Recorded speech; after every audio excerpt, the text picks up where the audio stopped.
去酒店看看。在金钱面前，贞操算什么？去夜店看看。在金钱面前，颜值算什么？你去工地看看。在金钱面前，尊严算什么？5块钱就能让一个人昧着良心晒图好评，10块钱就可以让一个男人顶着台风来给你送外卖，50块钱就能让一个人的母亲给你打扫一天的卫生，100块钱就能让一个大男人扛着冰箱给你送上6楼，1000块钱就能让一个别人养了20多年的女儿陪你度过春宵，6000块钱就可以让一个满怀理想的大学生做着一份毫无意义的工作，1万块钱就能让你看清人性，看清亲朋好友的嘴脸，10万块钱你让一个人往西，他绝对不敢往东，18万8的彩礼就可以结束一段10年的感情。20万的房产就能让2个亲兄弟反目成仇。假如你有了1000万，你什么都不用说，你怎么做都是对的。金钱买不来真爱，但它会赋予你真爱。你可能不喜欢钱，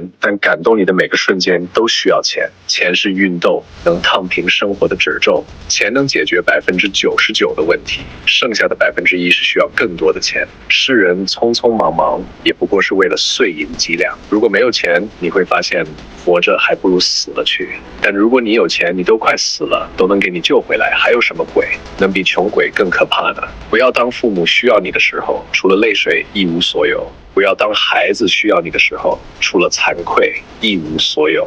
不要当自己挥手过去，除了蹉跎一无所有。